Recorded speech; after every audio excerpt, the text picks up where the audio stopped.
Olá, meus queridos, tudo bem? Eu sou o Bruno Tizoni, esse é o canal Trocando uma Ideia. Hoje eu estou conversando com o ex-diretor, professor Luiz Cláudio Lovato. Luiz Cláudio Lovato, que tem 34 anos de Senai, é um dos nossos bons professores em Paranaguá. Pela mão dele já passaram figuras ilustres da nossa cidade. E hoje eu vou ter o prazer e o privilégio de estar entrevistando essa figura maravilhosa que é o professor Lovato. Professor, o senhor que já foi meu diretor, eu que sou cria do Senai também, sou ex-aluno e tenho o prazer de poder dizer que o senhor auxiliou muito no meu crescimento pessoal. Que bom. E para começar, eu queria que o senhor se apresentasse, como que era o Lovatinho lá no começo, Muito até bem. chegar nos tempos de diretor do Senai, como é que foi a educação primária, como é que foi a graduação. Muito bem. Bom, na realidade, Bruno, primeiro eu quero agradecer a oportunidade de estar aqui conversando com você. Eu fico feliz de ver nossos ex-alunos fazendo história, sendo a história nesse momento e para frente, com certeza, maiores momentos virão em função dessa história. Bom, me apresentando um pouquinho, eu sou o Luiz Cláudio Lovato, pai de família, e comecei a minha história no Senai enquanto aprendiz. O senhor também foi aprendiz? Fui aprendiz de 81 a 84. Terminei o curso de aprendizagem, na época numa modalidade chamada individualizada. Terminei o Senai no comecinho de 84, fui torneiro mecânico por 2 anos, fiz o concurso no Senai em 86 e fui contratado em fevereiro, dia 17 de fevereiro de 1986 como funcionário, instrutor do Senai. Tinha segundo grau na época. Segundo grau na época. Porque era o exigido. Sim. Eu tinha tempo de experiência e segundo grau e fui dar aula de mecânica geral. Para muitos alunos que tinham quase a mesma idade que eu, ou seja, com 19 anos de idade, eu estava dando aula. Quase 19 anos, nem 19 eu tinha ainda. Dando aula para colegas que recém tinham entrado comigo no mesmo período. Então, foi muito satisfatório, foi muito gratificante, aprendi muito, porque eu tenho sempre, Bruno, que ensinar é aprender sempre. E a gente aprende muito quando a gente ensina. Fiz faculdade plena de matemática, curta em ciências, e plena de matemática. Fiz pós-graduação em educação matemática. Fiz extensão universitária na Federal do Paraná em tópicos de manutenção, quase uma pós-graduação, 360 horas de extensão universitária. E o Senai, o sistema me proporcionou ao longo desses 30 e poucos anos, muitos treinamentos. Visitei muitas fábricas, conheci fábricas de São Paulo, Santa Catarina, algumas coisas em Minas Gerais, no Rio de Janeiro. Então, o sistema me proporcionou, enquanto técnico, e depois, em 2004, enquanto gestor, essa oportunidade. Me proporcionou também, em 2015, uma viagem para o exterior, onde fiquei 15 dias participando de um treinamento na OIT, que fala sobre gestão de mudança. Aprendi muito, essa oportunidade. Além de estar na Itália, fui para a Alemanha, fui para a França e na Suíça. Então, consegui observar, principalmente na Alemanha, a área técnica, o ensino, como funciona. O que a gente pode fazer para melhorar? E qual é a importância do Senai quanto órgão de aprendizagem para estar qualificando trabalhadores para a indústria? Olha, Bruno, eu vou dizer para você, se eu falar só do Senai, eu vou ser suspeito, porque eu amo essa instituição. Sim. Eu amo, eu ajudei a fazer essa instituição ao longo de 34 anos. E quando você vai fazer um curso, vai fazer uma especialização, o que você verifica na instituição que você vai fazer? A primeira coisa que você vê é know-how. Nós estamos há mais de 70 anos no mercado. Na década de 40 que foi criado o Senai. Então imagine, nós temos um know-how de conhecimento técnico muito grande. Eu vou dar um exemplo para você da necessidade. Quando você fala em pós-graduação, em graduação, eu fico muito triste. Esses dias eu estava conversando com uma pessoa, me perguntando sobre cursos técnicos, como é que funciona. E eu fiz uma comparação bem simples para essa pessoa assim. Quando você quer fazer uma casa, quantos engenheiros você usa para fazer uma casa? Nenhum. Ou um só para assinar teu projeto, beleza? Ok. Daí eu pergunto para você assim, quantos técnicos de obra, quantos mestres de obra de nível técnico você vai usar nessa casa? Um. Talvez dois. Quantos pedreiros? Bastante. Bastante. Então eu faço sempre uma analogia assim. Para um engenheiro, 12 técnicos. Para cada técnico, 12 profissionais. Para cada profissional, pelo menos 2 ajudantes. E aí você tira a conclusão de aonde que precisa ser investido, aonde que eu preciso. Você precisa de gente mais que mande ou que execute? Quem executa é o profissional. O técnico, geralmente, ele tem um poder de caneta. Qual que é a diferença do técnico para um... A gente divide em modalidades assim, treinamento, qualificação, curso técnico e graduação. Quando eu digo que é qualificação pela CBO, lembrando que o Senai, Bruno, ele só faz cursos conforme a classificação brasileira de ocupação, que é a lei. Sim. Nós só podemos trabalhar dentro da lei. Quando eu falo em CBO, de um curso de um eletricista, por exemplo, você vai lá na CBO, eu não me recordo, mas deve estar mais ou menos nessa linha, você vai lá na CBO que, para ser um eletricista, na classificação brasileira de ocupação, para ser um eletricista, a pessoa tem que ter um treinamento de, no mínimo, 160 horas, que a gente chama de qualificação profissional. Que é o curso de 6 meses. Que é um curso, hoje, de 3 meses. 3 meses. Aí eu pergunto para você, como é que continua lá? Ele tem que ter esse curso e mais tanto NR10. tempo de experiência, ter a NR10 conforme a legislação, uma série de outras coisas. Então a CBO nos orienta como fazer isso. E o Senai trabalha em cima disso, da CBO. Agora, o eletricista, quando ele vai fazer uma ligação qualquer, seja industrial, seja predial, ele precisa ter conhecimento. E isso é um pouquinho a minha preocupação. Perfeito. Porque hoje, Bruno, infelizmente, nós temos muitos, a gente chama de analfabeto funcional. Eu tenho um diploma, eu tenho um certificado, eu tenho um diploma, estou falando em diploma, né? Vamos lá. Inclusive de graduação. Eu tenho um diploma de curso técnico, eu tenho um diploma de graduação, eu tenho um certificado de qualificação, eu tenho um certificado de pós-graduação. Mas o quanto que eu sei disso? Qual que é o meu poder, a minha quantidade de conhecimento? O quanto que eu aprendi? O quanto que dentro daquele conteúdo programático me ensinado eu sei? E posso executar. Que é o que nos preocupa muito hoje com relação à capacidade de executar funções. Ao longo de 13 anos, enquanto fui gestor do Senai, eu tive a oportunidade de conversar com muitos empresários, muitos superintendentes, muitos diretores, muitos gerentes de empresa. E eles diziam assim para mim sempre, Lovato, a minha maior dificuldade é ter que ensinar de novo. Ter que ensinar de novo. Hoje nós temos muitas coisas engessadas. Vai chegar um momento, Bruno, em que todas as modalidades de treinamento, de conhecimento, serão simplesmente feitas para determinada função e determinada empresa. Porque tem muita coisa que a pessoa aprende genérica, mas não vai usar naquela empresa. Eu tenho uma história maravilhosa. Um dia a gente tava... tinha uma rixa, não sei se ainda existe, da elétrica com a mecânica. Eu fazia elétrica. A gente foi jogar bola com a mecânica lá no Smash, mas a gente saiu na mão, fechou o pau bonito lá. Depois vocês não se falavam mais? Não, a gente foi, a gente chegou no Senai lá. Acabou. Não acabou nada, deu uma briga na porta do Senai. Meu Deus do céu, que E aí o professor Lovato chegou na sala de aula no outro dia e falou bem assim, escuta aqui, quem que é os brigão? Vem cá que eu vou conversar. Chamou o Jackson, que era o menorzinho, que é até seu sobrinho. É o Jaque. O Jaque. Chamou o Jaque lá e chamou um gordão lá. Senta os dois, faz flexão aí, baixa aí, vamos ver quem que é mais forte. E aqui a gente ficou um pouco assustado com aquilo, assim, porque, nossa, mas professor, meu Deus do céu.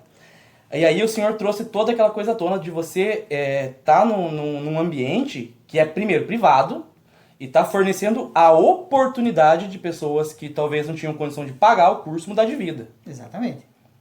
E vieram a quê? E ali a gente entendeu que aquele ambiente, do mesma forma que o ambiente laborativo, que é a empresa, é um ambiente no qual você respeita. É isso aí. Então, são particularidades, são coisas pequenas, assim, que marcam a gente para sempre. Porque se fosse outro gestor, naturalmente ia chegar a expulsar os dois. Ia expulsar os dois. Aí a diferença do professor para o educador. Exatamente. Essa é a filosofia. É isso que eu penso de educação. Bruno, eu dou um exemplo uma vez, experiência, vamos lá. Teve um aluno que desrespeitou um professor. Estava assim demais, o professor firme, né? E ele desrespeitou o professor. E se ele ouvir isso aí, ele vai lembrar. Desrespeitou o professor e eu estava com o diretor. E ele é um grandão. Um grandão. E dei 3 dias de gancho pra ele. Falei, cara, você vai pra casa 3 dias você volta. Não, porque não sei o que, menor de idade. Não, porque não sei o que. E veio todo pomposo assim, se eu der bater no senhor, o senhor não vai poder fazer nada que eu sou de menor. Porque isso, porque aquilo. Falou. E eu me encolhi, né? Me encolhi e tentei me caber. Se o cara daqui, eu tô ferrado, né? Mas vamos lá, né? Eu sempre digo assim, botei Jesus na minha frente assim, senhor, segura aí agora. Segura aí. Ele começou a falar. Ele parou. Agora eu posso falar? Falei pra ele. Me diga uma coisa. E se eu, por mais baixinho que eu sou, te encher de pancada agora? Você acha que eu vou preso? Eu tenho curso superior. Você é maior que eu. Agir em legítima defesa. Agir em legítima defesa. Você já tem histórico, eu não. Eu sou mais velho, você tem que me respeitar. Mas falei assim pra ele, o que você acha que eu ganho com isso? Não ganho nada. Senta aí. 2 horas de conversa. Vai pra casa, pensa no que você fez e 3 dias você volta. Pegou a bicicletinha dele, foi embora, parou. Professor Lovato, me perdoa, tá? Sem problema, tamo junto, vai pra casa. E quando a gente fala de conhecimento, quando eu falo pra você de analfabetismo funcional, eu falo sobre quantidade de conhecimento. Infelizmente, hoje, por que as pessoas têm que ter curso técnico? Porque o ensino médio é fraco demais. A pessoa sai sem conhecimento. É só a gente pegar os nossos níveis de educação aí, os nossos medidores aí, que a gente vê. Quando a gente fala dos medidores de educação, a gente fala primeiro do IDEB, né? Que é o nosso... Você contrataria um funcionário, uma pessoa que tem IDEB 4? No total de 10? Eu particularmente sou contra o modelo de avaliação que a gente tem. Primeiro que a gente nunca se livrou desse plano cartesiano, dessa coisa de você ter uma nota, um padrão. Nem todo mundo. Eu cursei psicologia e a gente sabe que nem todo mundo tem o mesmo perfil de aprendizagem. Sim, qual o perfil de aprendizagem que tem no Brasil hoje? Você senta numa cadeira, na sala de aula, de frente ao professor, o professor explica com material de mídia, hoje em dia, no meu tempo, com o giz no quadro. E como é que era o aprendizado lá no Senai? Não, era bem diferenciado. Era na prática. Não tinha teoria? Tinha, professor, mas assim, como eram poucos alunos na sala de aula, e isso é um outro problema no ensino fundamental, ensino básico fundamental, que são as turmas lotadas, e o professor... existem educadores e educadores, tem professores que não são tão bons professores, mas assim... o senhor há de convir comigo que uma sala com 40, 50 alunos é um ambiente até insalubre para um professor. Eu acho assim que é ruim. Eu também concordo. Agora, eu vou dizer para você, eu dei aula para 35. Cara, Bruno, dar aula de matemática para 6ª série, para 35 alunos. Cara, é show de bola. Não. Mas sabe o que acontece, Bruno? É sempre o contrato. Entre eu, professor... E o aluno. Perfeito. Acabou. O que é acordado não sai caro. Exatamente. O que acontece? O que eu vejo hoje, Bruno? Infelizmente, eu fico triste em dizer isso. Né? Eu tive que escutar de professor que eu dou aula conforme eu ganho. Um profissional que fala isso, ele não devia nem estar dando aula. Nem está dando aula. Perfeito. Né? E, inclusive, a gente sempre diz assim, né? Se quer saber quanto o professor ganha, vai lá no portal de transparência, você sabe tudo. Pronto. Acabou. Vai lá e pergunta, aí você vai dizer se ele ganha pouco ou muito, conforme o teu discernimento. Né, Bruno? Eu acho que a minha, não gosto de dizer muito acho, mas eu acredito que a nação só vai mudar quando nós tivermos uma educação séria. Com certeza. Séria. E a educação séria, professor, ela passa primeiro por um perfil de adequação do próprio aluno. Do próprio aluno Porque e a mudança de perfil de professor. E Bruno... a gente diverge muito em muita coisa, principalmente no sentido ideológico. Sim. A gente tem muita divergência. Isso é normal. Agora, o que a gente não diverge é que a gente está sempre buscando aquilo que nos faz convergir. Exatamente. Porque diferença a gente tem. Você é louro dos olhos azuis, eu sou prosa. Você é grande, eu sou pequeno. Você é cabeludo, eu sou careca. Pronto, acabou. Agora, enquanto a gente ficar discutindo pequenez... Pequenino que não resolve nada, que não vai levar nada, Bruno. Uma coisa muito interessante de ser professor e gestor, porque assim, Paranaguá, eu sempre digo que eu estou em Paris. Eu amo Paranaguá. Essa cidade é uma cidade abençoada. Com certeza. Nosso povo precisa melhorar? Precisa. Nosso povo é muito bom. Quer ver uma coisa? Esses dias, sabe por que eu digo para você que melhorar? Eu vou dizer para você. O caranguejo está liberado para consumo, para caça? Ainda não. Não, né? Não. Mas por que tem gente vendendo caranguejo aí fora? Porque é o ser humano. Sim. O ser humano tem que entender que se existe uma lei, eu tenho que cumpri-la. Ponto. Ponto. Muitos povos, gente, acham que se existe uma regra, essa regra tem que ser quebrada. Não. A regra é para ser cumprida. A regra é para ser cumprida. Se ela for mudada, ela não deixa de ser regra. Então, Bruno, o que há uma necessidade realmente é das pessoas entenderem de fazer o que é certo. Porque uma vez que você desacata uma lei, você perde todo e qualquer direito de falar qualquer outra coisa. Com certeza. E quando a gente fala em divergência, a divergência ela é salutar, Bruno. Ela é necessária. Ela é necessária. A gente não precisa, a gente precisa, o que eu penso que precisamos é realmente buscar um denominador comum. Se todo mundo pensasse igual, a gente ainda tava dormindo em caverna e saindo para caçar. Concordo com você. Eu acho que esse pensamento de divergência nos faz grande. Com certeza. Nos faz crescer. Quando eu falo para você de gestão, quando eu falei para você, 18 anos em sala de aula e 13 anos enquanto gestor, o que mais me satisfazia, Bruno, é encontrar tua mãe lá no mercado e dizer, pô, meu filho, tá assim, tá assado. Encontrar um pai no mercado e dizer, pô, meu filho tá indo bem, tá acontecendo isso, tem modificação. Encontrar outra mãe dizendo assim, pô, minha filha não falava nada, mas agora, tá show de bola, tá sabe, Bruno, isso? Tem, aí tinha aquele outro, Lovato, pô, tá acontecendo assim, assim, assado, você tá sabendo? Agora tô. Tá me contando? Tá me contando, agora tô, legal. Então, Bruno, aonde você estiver, aonde eu estava, em qualquer momento, seja pai, seja aluno, ex-aluno, quem fosse, me parava para conversar, eu conversava. Eu parava o que estava fazendo, aonde no supermercado, parava e conversava. E escutava. Porque é isso que falta para os gestores muitas vezes. Ouvir. É ouvir. Sabedoria divina. 2 ouvidos e uma boca. Ouvir mais e falar menos. Concordo. Dentro da sabedoria, a Bíblia, porque eu sou cristão evangélico, e a Bíblia nos diz assim, que o falar é ouro, e o falar é prata e o ouvir é ouro. Ou seja, ouvir vale muito mais do que você falar. Com certeza. Não é pra gente ficar quieto. Não, de forma alguma. Não é pra gente ficar quieto, porque se a gente ficar só quieto, a gente acaba sendo submisso.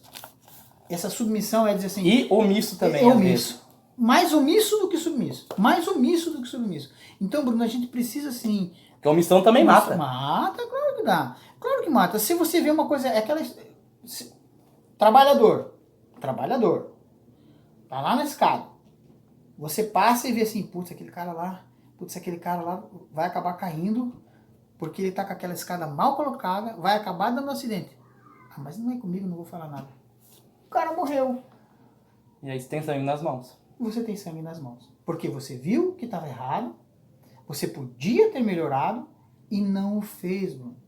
Mas é a atitude do ser humano. Quando o ser humano pensa só no seu umbigo, acaba esquecendo que tem muitos outros umbigos que dependem de uma frase, de uma ajuda, de um oi, de um bom dia, de um abraço, Bruno. Às vezes há necessidade disso. As pessoas têm que entender que o relacionamento interpessoal, o relacionamento com as pessoas... Quer ver uma coisa que eu tenho visto muito hoje, Bruno? E infelizmente é uma geração, essa geração nova que está vindo, infelizmente, está tratando o trabalhador como uma matrícula, um número. Infelizmente. Concordo. Infelizmente. Isso está vindo no serviço. Não, matrícula tal, número tal. Esqueceram do ser humano, Bruno.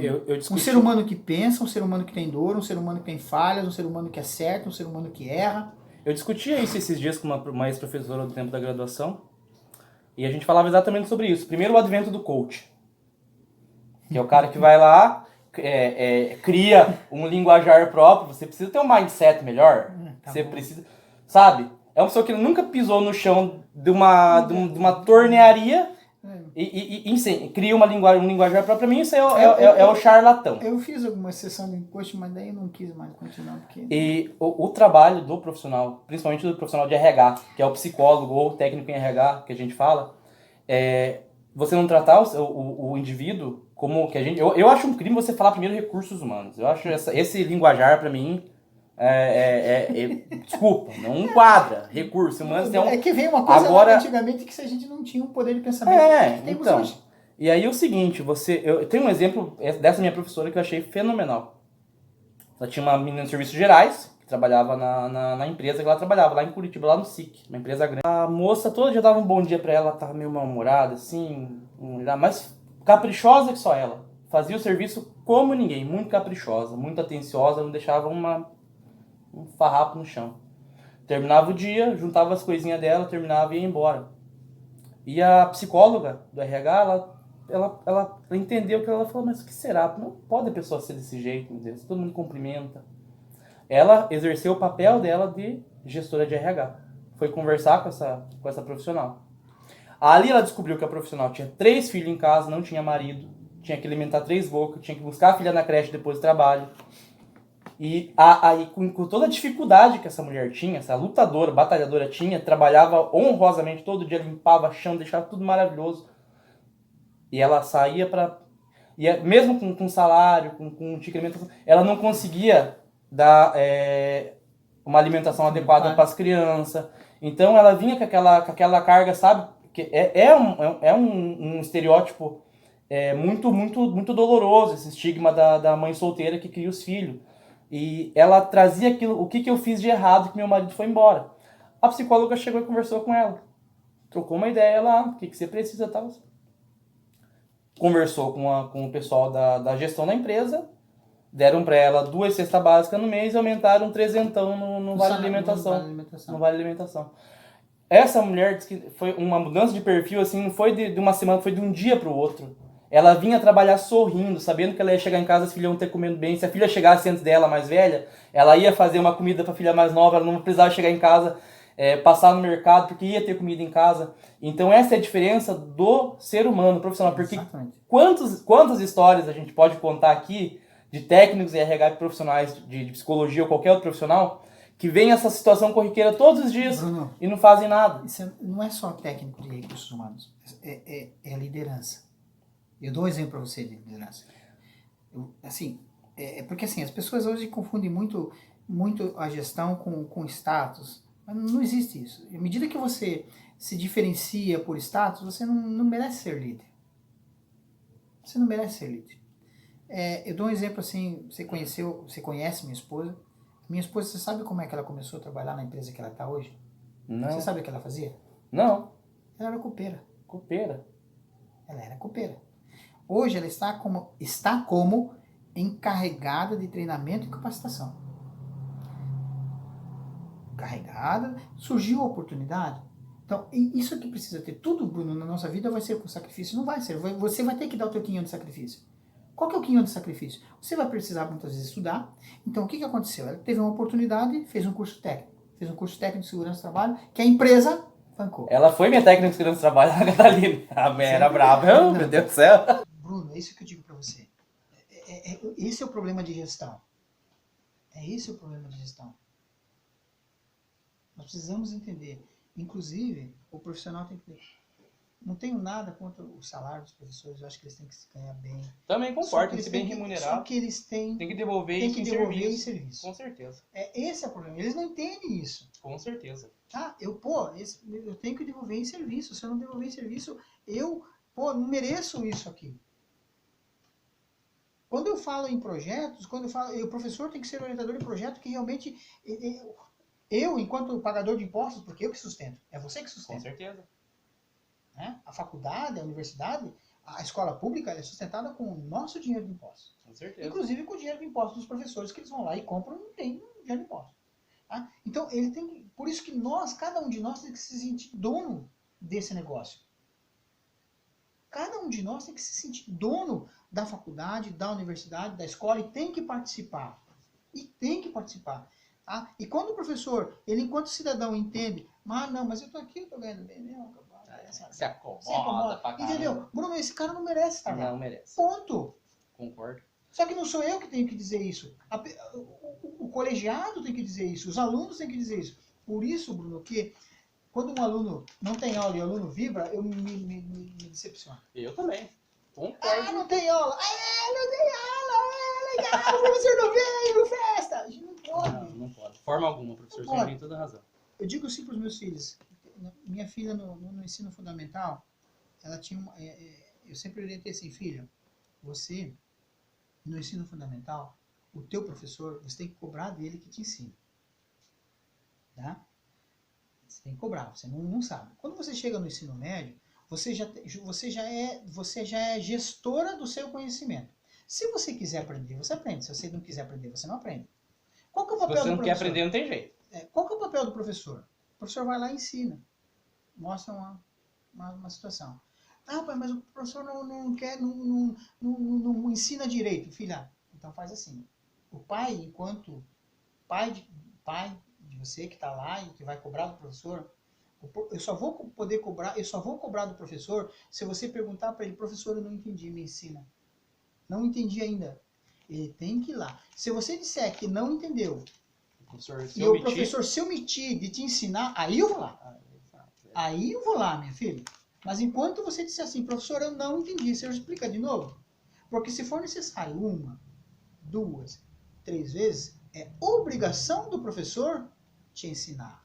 Daí uma coisa que eu concordo e eu nunca tive vergonha de perguntar em sala de aula. Às vezes, não só no cenário, você pergunta, professor, mas isso aqui... Aí tem um amiguinho que fala assim, mas você é burro? Daí eu falo, não, eu não sou burro, mas talvez eu tenha uma capacidade de entender melhor do que eu tive, eu não tenho vergonha de perguntar. Mas é isso. Eu até hoje, tem alguma coisa que eu não sei, hoje em dia nós temos o Dr. Google, nós temos o Dr. Google, qualquer coisa que eu vou ali, um assunto que eu não estou inteirado, Dr. Google, você me dá um apoio? Dá um apoio. Professor, a gente já está adiantado, né? Indo pro final da nossa conversa, eu queria ir pro nosso quadro Real ou Migué. O senhor só responde se é real ou Migué. Tá bom. Perdeu um pouco de cabelo enquanto foi diretor. Real. Real? Real. Já teve vergonha de chamar a atenção do professor por ser muito amigo? Não. Migué. Migué? Migué. Eu não tenho vergonha. Mesmo quando era... Porque eu penso assim, Bruno, que se você vê uma coisa errada e não dizer que tá errado, você é conivente com o erro. Eu não posso ser conivente com o erro. Perfeito. Eu não posso deixar ele errar de novo. Entendeu? Então, se está errado, eu vou conversar com ele da maneira como o gestor tem que fazer, como o líder tem que fazer, mas eu preciso chamar a atenção, eu preciso mostrar. Se você não chama, você se torna responsável. Exatamente, pela continuidade do erro. Então, eu tenho que chamar. Não sinto vergonha disso, não. Eu me sinto satisfeito. Eu me sinto, na realidade, na obrigação de mostrar. Porque se ele continuar no erro, eu sou tão errado quanto. Perfeito. Já saiu na mão no chão de fábrica na época de trabalhador? Já. Real. Já, real. Sabe o que acontece? Sabe aquelas brincadeiras que tem de colocar graxa nas maçanetas, de coisa? Ei. Cara, uma vez um soldador fez isso comigo, cara, mais velho que eu. Gente, isso foi os dois rolando no meio da mão. Cara, foi sim, eu tinha 18 anos na época, né? Sim. Mas foi só ali, nunca mais. Já levou bronca da Dona Lisa por chegar tarde e cenar em casa? Não. Miguel. Minha esposa é maravilhosa, demais. Ela sabe que eu trabalho, ela sabe quanto que eu me envolvo no trabalho e quando ela se envolve também qual que é o compromisso que a gente tem com o nosso trabalho. Porque a gente sempre lidou com o ser humano, Bruno. E ser humano não tem hora, e assim como nós estamos conversando aqui, sei lá, 2, 3 horas, às vezes há uma necessidade de uma conversa a mais, há uma necessidade de um aparato a mais, mas ela nunca reclamou disso, e ela nunca me chamou atenção, nunca brigou comigo, porque ela entende o trabalho que a gente tem que fazer. E o comprometimento. E o comprometimento que a gente tem. Professor, eu quero agradecer demais, foi sem dúvida uma das melhores entrevistas que eu já fiz na minha vida. A gente diverge em muitos pontos de vista, tem opiniões de mundos diferentes, e a gente consegue sentar, conversar com pessoas civilizadas, que siga esse o exemplo para que todas as pessoas em Paranaguá, no nosso litoral, no Brasil, que no lugar de ficar comprando briga com um amigo, vizinho por conta de político A ou político B, senta, conversa, tenta buscar aquilo que os une. Uma vez eu fui aluno do Senai, o professor foi meu diretor, a gente teve a nossa formatura marcada e eu não pude comparecer na formatura, porque eu tinha um campeonato de karatê, uma etapa de paranaense em Pato Branco. Foi um campeonato muito difícil, eu me desgastei demais, foi difícil. E eu acabei não indo à minha formatura. E eu fui campeão geral. Não, começa pelo pedido. E eu me senti na obrigação moral, por que não dizer assim, de deixar a minha medalha, o fruto do meu trabalho, do meu trabalho, deixar e doar aquela medalha para o Senai, porque... O Senai não, você doou para mim. Doei para você. Para mim, não, senhor, aquela medalha está comigo, ela está na minha casa e ela é minha. Eu doei pro professor porque não foi vem com essa história, não. Uma obrigação moral que eu tinha. O Senai, de verdade, foi uma grande chave que abriu muitas portas na minha vida, e o senhor foi um grande facilitador, então desde já eu agradeço muito, professor. Obrigado demais. Deus abençoe, Deus abençoe. A gente se vê depois de amanhã com o nosso próximo entrevistado. Obrigado, gente. Até mais.